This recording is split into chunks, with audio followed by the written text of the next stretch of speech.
Hello everybody, and welcome. I'm Matt from MTG Gaming Bob.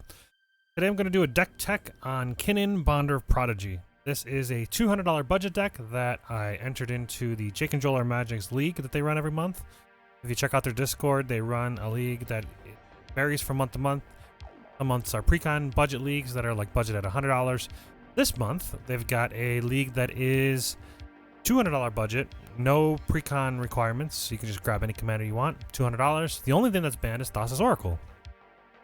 I figured with the increase of budget, I wanted to pick a commander that was very good, and I did some research, and apparently Kinnan, a lot of hate goes towards his way because he's super strong, and I figured I would give it a shot at a budget. Obviously on CEDH you could go like thousands of dollars and win like turn 1, but with Kinnan I found that on average you're winning on turn 3 to 5, which is still really strong versus a normal deck, even like a standard $200 budget deck that is just designed to just be good, maybe have synergy or whatever. If you don't combo, then you're just going to lose to this most likely unless you have good interruption. So at that we'll read Kinnan, Bonder of Prodigy. So it is a 2-mana, Simic, green-blue, human, druid, legendary creature for 2/2. Whenever you tap a non-land permanent for mana, add 1 mana of any type that mana or that permanent produced. Then you can also pay 5, a green, and a blue. Look at the top 5 cards of your library. You may put a non-human creature card from among them onto the battlefield. You put the rest on the bottom of your library. So the main goal of this deck is to typically go infinite mana. You ramp a bunch, and then you go infinite in a multitude of different ways. And you either activate Kinnan a bunch of times to get a bunch of value, and then eventually win the same turn, of course. But you're looking for specific cards. Well, let's get into that. Narset Parter of Veils. This is the only Planeswalker in the deck. This is basically just used to prevent other players from drawing a bunch of cards. Obviously, it's very strong. So she's 2 blue and a colorless for 5 loyalty. Each opponent can't draw more than 1 card each turn. And look at the top 4 cards of your library. You may reveal a non-creature, non-land card from among them, put into your hand, put the rest in your bottom. This just helps you dig for your combo pieces, and it also prevents your opponents from drawing a bunch of cards. Drawing cards wins games, so stop them from doing that. Birds of Paradise, this is just a mana dork, but specifically, very importantly, taps for any color. Remember that. Devoted Druid. This one has a combo piece with Yada something, gifts of something or other. We'll get to it. There's an artifact that allows you to, every counter counts as a 1/1 counter, so you can put a negative counters on Devoted Druid, which they cancel each other out over and over and over and over again. Just, infinite green mana because you keep on tapping it. So Devoted Druid is a infinite source of green, specifically. Dress of Phantasm, this one is not, you don't really care about the creature portion of this, but you care about the transmute. So it's a 3 converted mana cost. You transmute, you go get something for 3. Once we get to the cards, I'll list exactly which ones we transmute, but typically Basalt Monolith, Freed from the Real, and cards like that. So that's in there for just the transmute, basically. Elvish Mystic, mana dork, you just want to ramp. Eternal Witness to get back something from the graveyard if one of your combo pieces got dismantled from your hand or countered or whatever. This allows you to try to go again. Finhorn Elves, just mana dork. Hullbreaker Horror, this is a way to get rid of some problems. I'm not totally sold on Hullbreaker Horror, to be quite honest. Like, it's a great card and all, but again, in Kinnan, you just want to go infinite and win the game. Like, Hullbreaker Horror doesn't do anything to do that. He's just kind of there to gain value, but if you're there to just try to win the game, then I don't really see why he's in the deck. I've tried to put him in here as like I've never played the deck, so I put him in here because he's good, but I actually think I might take him out for the second week and just strictly focus on the infinite portion of the deck. Trying to just get as consistently as possible to that infinite mana source type deals. So this might go away, but it was in here for the first week. This is just a mana dork. However, specifically, again, taps for any color, which is important. Incubation Druid, this also, again, taps for any color as long as you have a blue and a green, which you should never not. This taps for any color, again, important. Mana dork. Laboratory Maniac, this is one of the main win cons. if you would draw a card while your library has no cards in it, you win the game instead. So typically you go infinite mana, you have a draw source that's infinite with a like Staff of Domination or Prophet of something or other. We'll get to it. There's a Prophet that has colorless draw infinite. Oh, if you have infinite colorless, you can draw infinite. Then you play this and then draw your deck. So this is the main win con. You've got Llanowar Elves, which is the Mana Dork, Maraleaf Pixie, Mana Dork. But again, specifically because it taps for blue or green. The main thing is it tapping for blue, for Free from the Real. Nezahal, this is another one of those cards where I think I'll remove it. Actually, I don't know. Maybe in like a super CEDH style thing, you need these cards to like gain value from. Like maybe that's the case. But either way, it's in here to gain value. You play it. You don't go infinite. You pass the turn, and then hopefully you gain a bunch of value from the dinosaur. And he's a 7/7. And maybe you need big threats. I don't know. Maybe it's too easy in CEDH to get your combo dismantled, and you need things like this to keep up. But in a budget league deck, I don't know that it's needed. We'll see. But it's in here for the first week. Ornithopter of Paradise, Mana Dork that taps for any color, important for Free from the Real. Paradise Druid, same thing. This one's even better because it has hexproof when you go to cast the enchantment. Once the enchantment lands, you have infinite mana. There's nothing they can do to stop it once it actually connects. So you want to have things like Paradise Druid and Sylvan Caryatid, stuff like that. Sylvan Caryatid being $8 didn't hit the budget in the beginning, but it probably should have. But either way, it will for week 2. Prismite, this guy's important. He's a filter mana. So if you have infinite colorless, like with Basalt Monolith, all you need for Basalt Monolith and Kinnan to be infinite is just them to be on the field. That's it. We'll get to the card when, but if you have infinite colorless, this allows you to filter that into a color because you kind of need colors for the most part. So that's in there. So Prophet of Distortion is the card I was thinking of earlier. So it's a 1 mana 1/2 with Devoid, has no color, doesn't matter. But if you have infinite colorless, you can draw your entire deck with this, which is perfect. Seedborn Muse. This is another card that, again, if you're going the mid-range route, I think this is a great card. But I think because I'm focusing more on the combo-y portion, I think I might remove it for just another way to get the combo pieces. Or another way to protect the combo pieces. $10 is a lot of the budget. That could be a Pact of Negation, or not, Pact of Negation? Yeah, Pact of Negation. So, it's in here, but it's probably more mid-range, and I'll probably end up switching it out. Spectral Sailor. This guy's interesting because in the league that we play, there's First Blood potential. So having a 1 mana 1/1 flyer to be able to flash in at the end of the round that goes around is important for that. Otherwise, it's typically in here as another draw engine like Prophet of Distortion. You can draw your entire deck and win the game. So with it being a blue source, though, it does limit you quite a lot. If you don't have unlimited blue, then it causes a problem. So it's possible this gets removed, but we'll see. Thrasios Triton Hero. Very, very good card. Green-blue for a 1/3 legendary Merfolk Wizard. Or colorless. Very important that it's colorless because it's free if you have the Basalt Monolith combo. Scry 1, then reveal the top card of your library. If it's a land card, put it onto the battlefield tapped. Otherwise, draw a card. So this is another draw engine. That's infinite. That takes colorless mana, which is great. You can hit a bunch of lands if you really need to. So you can draw your deck, put all your lands in the field. So Thrasios is super good. And even if you don't have infinite mana, the 4 cost is still pretty good to either draw a card or put a land on the field. Tribute Mage is a tutor for mainly things like Moonsilver Key or a Mana Rock. We'll get to those later on. Just a tutor. Tribute Mage is, again, another tutor card. Because this is 1 mana or less, this allows you to get Treasure Vault, which is super important. So it's a tutor for very important things.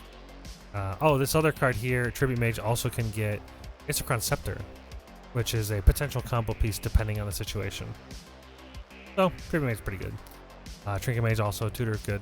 Animist Awakening. This card is a way to, if you have unlimited green mana with things like Devoted Druid and Luxur's Gada's Gift, you could use Animist Awakening to get all of the land out of your deck, and then they all untap as long as you have another sorcery or instant in the grave. That's pretty important.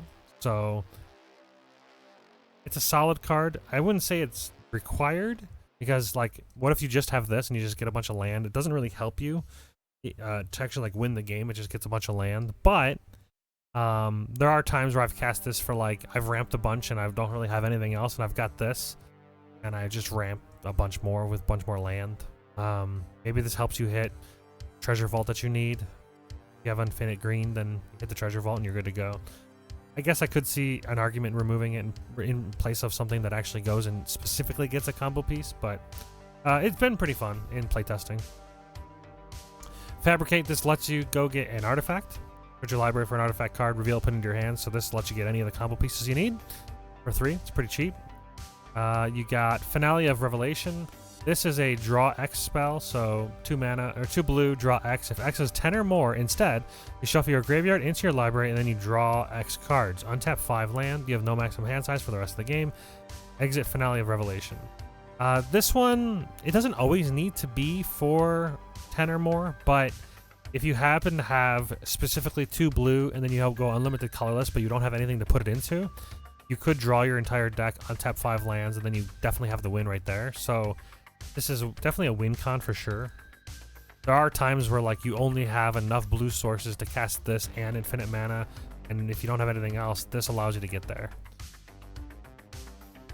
Genesis Wave is super fun. You have unlimited green from things like Devoted Druid and Luxure's Goddess Gift. This allows you to just do your entire deck, and you're going to hit your Laboratory Maniac, and you're going to hit your Prophet of Distortion.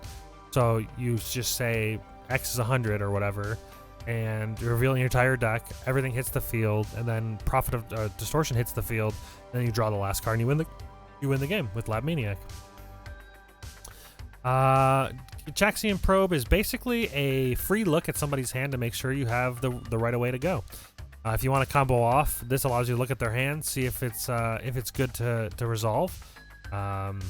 You're able to draw a card as well, so it replaces itself, and it's free. Pay 2 life, who cares? It's free. It's great. So Gitaxian Probe is fantastic. You got Green Sun Zenith. This card is actually deceptively... I mean, I think people understand that Green Sun Zenith is good. Obviously, it's $27, but... I mean, it allows you to get any mana dork for 2, so you could keep like really sketchy hands, but then like on turn 2, get a mana dork and kind of ramp yourself if you want to go for 1 green and 1. It allows you to get any of the 2-droppers that come in for that tap for any color. So stuff like Sylvan Caryatid, stuff like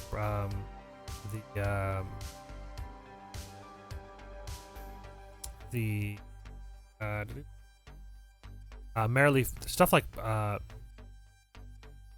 so Green Sun Zenith also allows you to get stuff like Maraleaf Pixie, Paradise Druid, Incubation Druid, and any of the stuff that taps for multiple colors, and which allows you to get infinite mana if you have the Freed from the Real or other combo pieces like that. Just a great card.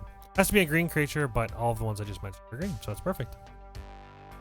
Ponder is just a draw card, so you look at the top 3, put them back in any order, and you may shuffle draw a card. So it allows you to kind of filter stuff off the top. It allows you to dig, look for that combo piece.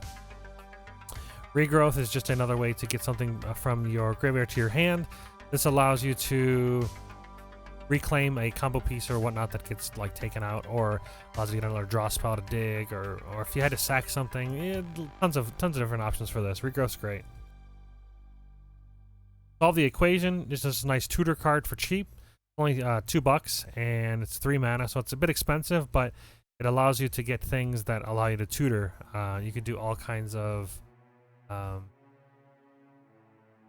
mean, you can tutor for a counterspell if you want to protect your hand. You can tutor for Windfall if you want to go like refill your hand and get some cards out of the other opponent's hands.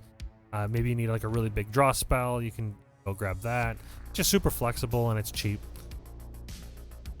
Windfall, like I just mentioned, so 3 mana. Each player discards his or her hand and draws cards equal to the greatest number of cards a player discarded this way. Funny enough, in the game that I played today, we actually played my league game today. I won. It was kind of a little anticlimactic because it was just kind of like, nobody has like a way to stop it, and I win. So I mean, I guess it's the way the deck's supposed to run. But yeah, I windfalled and I got rid of some juicy targets. So I got rid of an island. And typically the way Kinnan works is you're going to blow through your hand very quickly. But cards like Windfall, they typically give you a ton of value. It's very rare that you're ever going to Windfall with something crazy in your hand. And if you do, you have the things like Regrowth that you can grab those things back. So not too bad. An offering you can't refuse, this Counterspell is amazing. It's just 1 blue, instant, counter target non-creature spell. Its controller creates 2 treasure tokens. If you're trying to pop off, most of the time an offer you can't refuse just wins you the game. For only 1 blue, counter any non-creature spell. It's very important. You've got Arcane Denial, counter target spell. That spell's caster may draw up to 2 cards at the beginning of the next turn's upkeep, and you draw 1 as well.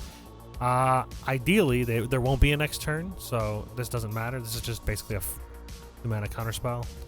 Blue Sun Zenith, just a draw spell. This allows you to potentially mill somebody if they want to. You want to try to mill somebody out with infinite mana. If for whatever reason your Lab Maniac's gone, it allows you to, at the end of somebody's turn, just before your turn, draw a bunch of cards if you just have a bunch of mana, and then try to get to that combo piece. Just a great draw spell. There are better ones, so because the triple blue is a little rough, I may replace it with a better draw spell, but it is instant, so not too bad. You got Brainstorm, draw 3 cards, put 2 back from your hand on top of your library in any order. Brainstorm's pretty good because we do have a decent number of shuffle effects, so we can brainstorm and like put like 2 land back on top if your land flooded, and then try to shuffle those away with like Moonsilver Key or any of the other shuffle effects that we have. So Brainstorm just lets you dig. Counterspell, counter target spell, simple. Crop rotation, this card's very important. It's cheap, only $1.50. It's instant, great, green. As additional cost to cast it, you sacrifice a land, which is fine. Search your library for a land card, put that on the battlefield, and shuffle your library. So any land, pretty good. So this basically gets your treasure vault for you. And a lot of times, say you have like infinite green, you can draw your entire deck, but you have no way to filter that colors. It's just another way of getting that treasure vault. You've got delay, just another counter spell. This suspends whatever spell you're counterspelling. Ideally, you just save this for a counter spell. If they're trying to counter your counter, you counter their counter. Or if they're trying to counter your combo, you counter their counter. With delay, it doesn't matter if it could suspend counters, because even when it comes off of delay, the counter spell does nothing if there's no other targets, and it's probably not going to have a target. So delay is pretty strong. Dispel, countering counter spells typically, or kill spells. Dramatic Reversal, this combos really, really well with Isochron Scepter. It basically, as long as you have a mana rock that taps for 2, this just gives you basically, as long as you have two mana rocks or a mana rock that taps for 2 or more, this is just unlimited with Isochron Scepter, unlimited mana. So another way to go unlimited. You got Muddle the Mixture. This spell is fantastic. So for 2 blue, it just counters a target instant or sorcery spell. Fantastic. Or transmute for 3. Transmute for 2. This allows you to get things like Isochron Scepter and the likes. So it's pretty strong. You could transmute it for a mana rock if you want, but ideally you're doing it for Moonsilver Key or Isochron Scepter, or that's basically it. I mean, you could go with any of the mana rocks for 2, but those are you want. This is mainly for combo pieces. You got Natural State, 1 green, instant, destroy target artifact or enchantment, could mana cost 3 or less. This is just, you need some removal for opponent stuff.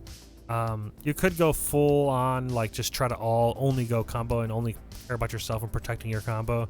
But there are certain artifacts and enchantments that you need to get rid of that if you had no answer to, you'd just be out of SOL. So there's 2 of those type of cards. Nature claims the other one, destroy target artifact or enchantment. They gain 4 life, that doesn't matter. Negate, just another counter spell to prevent stuff from getting countered. Pongified Destruction, who cares if they get a 3/3, but green destruction, a blue destruction spell for 1 blue. Pretty strong. Fantastic. Rapid Hibernation, same thing. Spell Pierce, another counter spell. Spell Pierce is not the strongest counter spell. I'll probably replace it with like Pact of Negation now. This was just the budget version, but it's a nice little counter spell for a blue. Thrasios Intervention, this is a great card because it's a counter spell and a draw spell. Helps you get those combo pieces. So for 2 blue and X, instant, choose 1, look at the top X cards of your library, put up to 2 of them into your hand and the rest in the bottom of your library in a random order. So if you have unlimited mana, or if you have just a lot of mana, it allows you to dig deep and grab the cards you need, or it's a counterspell, which is fantastic. Counter-target spell unless its controller pays twice X. Whir of Invention. This is a fantastic card because it's instant, which is great. 3 blue is a little rough sometimes, but for the most part in a 2-color deck, it's not too bad, especially when you've got mana rocks that tap for 2 blue typically if you have got Kinnan out. But anyways, so 3 mana and X. Improvise, you can tap your artifacts to help pay its mana cost, which is not really that relevant because almost all of the artifacts tap for mana, so you're typically never going to improvise. But you get to search your library for an artifact card with converted mana cost X or less, put it on the battlefield, then shuffle your library. So you get things like Basalt Monolith, or if you already have Basalt Monolith and you need to get the combo piece to win with it, you could go with Staff of Domination. You want to go get like things like Exocrine Scepter or Luxure's Goddess Gift for the infinite combos if you have the other 2 pieces, the other piece for it. So Whir of Invention is just a fantastic instant at the end of somebody else's turn, just before you go. Try to sneak it in there and untap and win the game. Arcane Signet is just a mana rock, taps for any color, fantastic. Basalt Monolith, this is the main thing of the deck. This makes the whole deck like super resilient, or super reliable rather is the right word. So Basalt Monolith is 3 mana artifact that just taps for 3. It's pretty good value. However, it does not untap during your untap step. That's sad. But you can pay 3 mana and untap Basalt Monolith. Okay, so how it works with Kinnan on the field, Kinnan allows it to tap for 1 more mana. You can tap it for 3, but you're really tapping it for 4 now, and then you can pay 3 to untap it. Tap it for 4, pay 1 to untap it. Tap it for 4, pay 1 to untap it. So you gain 1 mana every time you do that. And yeah, so that's why you have infinite mana with Basalt Monolith and Kinnan. Super simple. Fellwar Stone, just a mana rock. Exocrine Scepter, this card's great. So 2 mana artifact, Imprint. When it enters the battlefield, you may exile an instant card with converted mana cost 2 or less from your hand. You can pay 2 colorless and tap it, and you may copy the exiled card. If you do, you may cast that copy without paying its mana cost. So this could be with Dramatic Reversal, untap all your non-land permanents. So as long as you have at least 3 mana in mana rocks or mana dorks, you have infinite mana with that combo. If you have something like a counterspell you want to put on here, and you have access to a not infinite counterspells, but a counterspell on demand. Now it's a little risky to do that because you're basically just like telling everybody, hey, I have a counterspell at any time, and that puts a big target on your back. Probably not the best use, but Dramatic Reversal is fantastic. You could do like Brainstorm is pretty good. Any of your like Ponders, I guess. Your kill spells are okay on it, but meh. Basically, you're going to really want to do Dramatic Reversal combo with this. Really don't want to waste it with anything else. But you could. Alright, so we also have Luxure's Goddess Gift. This only does anything with Devoted Druid in the deck, so you could say like maybe you don't run this, but with Trinket Mage, you're able to tutor this, and or with Whir of Invention, or like there's many different ways to get this onto the field, and then as long as you have Devoted Druid, you just go infinite with it, because it gets a 1/1 counter every time you untap it. It gets it gets a counter. It gets a +1/+1 for every counter on it, and then every negative counter that it gets +1 from Luxure. So it can go super negative. They're all negative counters, but Luxure kind of it cancels it out basically. It doesn't give them counters for it, but it makes the counters basically 0/0 counters instead of being -1/-1 counters. So you have infinite green with this card. Maybe it's not worth it, but I like it. I like that it's tutorable in a couple different ways, and you can green sun, and then they're both tutorable, so fantastic actually. Mind Stone, just a mana rock that also gives you a card draw if you need it. Mirage Mirror, this is a really cool interaction. Mirage Mirror is interesting. So what you do with Mirage Mirror is you have it become a land, and you tap it for a color. Doesn't matter what color it is. Then you have it become a copy of Basalt Monolith to untap it. And then you have it become a target of a land, tap it for a color, become a monolith, untap itself. And you do that over and over and over again. If you have unlimited mana with Basalt Monolith and Mirage Mirror, you have unlimited color of any mana that you have a mana rock of. So you can do mana rocks, you can do lands, but with infinite colorless, this becomes infinite mana of any color. as long as you have something to target, which good. This also could just be a target of another creature that's really, really good on the field. It could be, if you have Mirage Mirror and somebody tries to kill your Kinnan, you could have it become a copy of Kinnan, and then sacrifice the actual Kinnan that they target. So you keep your Kinnan for the turn, and you can continue to combo if that's the thing. There's a bunch of different things you can do with Mirage Mirror. It's fantastic. It's only $1.70. Great. Moonsilver Key, this card is a lot better than I thought. When I first read it, I saw you can search a library for an artifact with a mana ability or a basic land. I don't know why, but it didn't automatically go like, this card's amazing.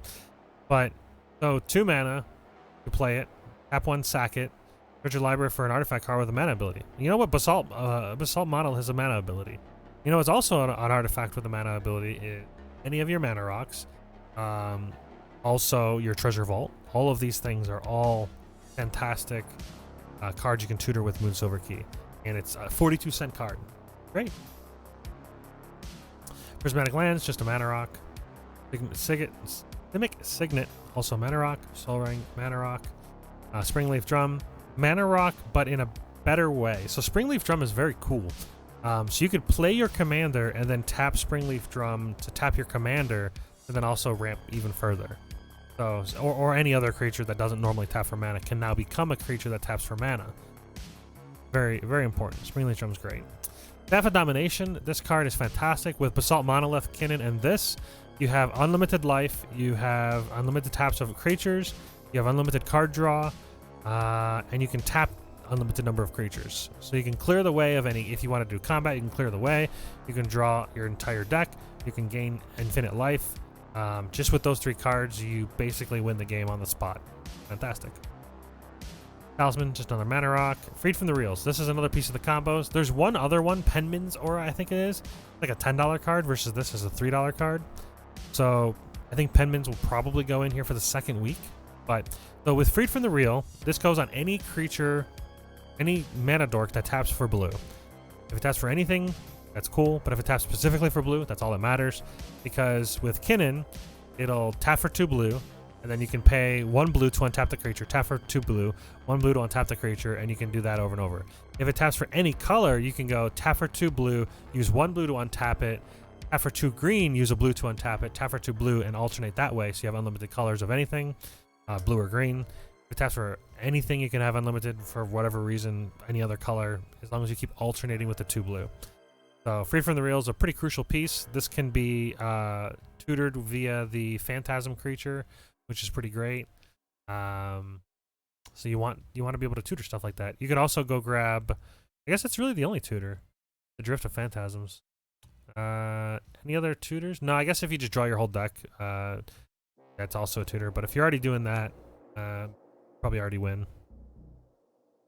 Now we're into the lands command tower, just for any color. Into the harbor, snow-covered forest. We were running snow-covered forest specifically for, I think it was called a Crumb's Astrolabe. I don't know. It's a snow artifact, and now I don't really need to run snowlands anymore, but because why not? I had them. I think they look kind of cool, so they don't really need to be in there anymore. Treasure Vault. This is the card. So Treasure Vault, it is an artifact land. That's very important, and it can be tutored. Taps for colorless, so that's good. So it does something without anything. And then also, you can tap 2 colorless, tap it, sacrifice Treasure Vault, and create X treasure tokens. Very important, because if you have Basalt Monolith in this, it allows you to have infinite mana. You can just say like 9 million, sack it, boom, you make 4.5 million treasure tokens. And then you'll have plenty of mana to do whatever you want with. And then Waterlogged Grove. This is just a land that taps for mana, but it also can be sacked to draw a card if you need to draw. Heaven Mile Coast, same thing, just mana, and that's it. So, hope you guys enjoyed the deck tech. If you have any questions, make sure to put them on the comments below. And if you have any suggestions, that's also cool. I've done a lot of like EDH rec looking and some Googlings of like some CEDH decks. I did win the first week of the deck, or of the league. It was against 2 players that played blue. There was a blue-green Volo deck, and there was a white-blue tribal commander deck that was pretty good, but I feel like I was just too fast. I could have actually went off one turn sooner, but I held back because, you know, 2 players playing blue. I wanted to wait until one of them tapped out. One of them tapped out, and I said, you know what? I'm just going to go for it because I had 2 different ways to combo off. I also had a counterspell to stop a potential stopper if they had the ability to do so. But yeah, so luckily I did not have that problem, and it was good to go. So Kinnan's fantastically fun, but I think that you might draw some hate. Jake and Joel Are Magic did a short saying that Kinnan was one of the most saltiest commanders to play against, and I didn't quite understand it at the time. I read the card, and I'm like, yeah, it's ramp. Like, okay. I didn't realize that it was like so easy to go infinite mana with Kinnan. So I get it now. And just with infinite mana and Kinnan on him, just himself, it just wins the game. Like, it actually is fairly, like, if you ever get infinite mana, it's very large chance that you'll win the game. Very uncommon in this deck that you'll have infinite mana and not a way to win. Even times when you're like infinite mana and you just have like, just drawing your deck just wins you the game because infinite colorless allows you to play those mana rocks, which then give you access to colors. And if you're drawing your entire deck, you have access to, once you get access to any colors, even if you just have infinite colors, as long as you have any way to draw, then you just win the game. Like, it's just very consistent. I guess that's the key. It's fairly consistent to go off by like turn 3 to 5 in a budget deck under $200 and win the game. But yeah, is it fun to play in a casual setting? I wouldn't play this in a casual setting. I played it on Thursday in my group of friends just to get some test games in, so I understood how the deck piloted and got some, you know, some experience with the deck prior to. And one of the friends was like, "Yeah, I'd prefer if you didn't play that deck that much." I'm like, "Yeah, I get it. I mean, it's fairly oppressive, I will say, because, I mean, by turn 3 to 5, I mean, a standard commander game, you're doing like nothing but ramp, or you're playing like a creature. You're like you're not just winning the game. So I get it. So for casual settings, I would not play this deck. For CEDH though, it's pretty fun. I like it. A lot of different paths to go down and a lot of different ways to win, but in the end, you typically win the same way. But how you get there is different every time, and there's some strategy involved. So yeah, it's fun. Anyways, thanks for watching, everybody. Hope you guys enjoyed. I'll have a follow-up deck tech it'll be a lot shorter than this.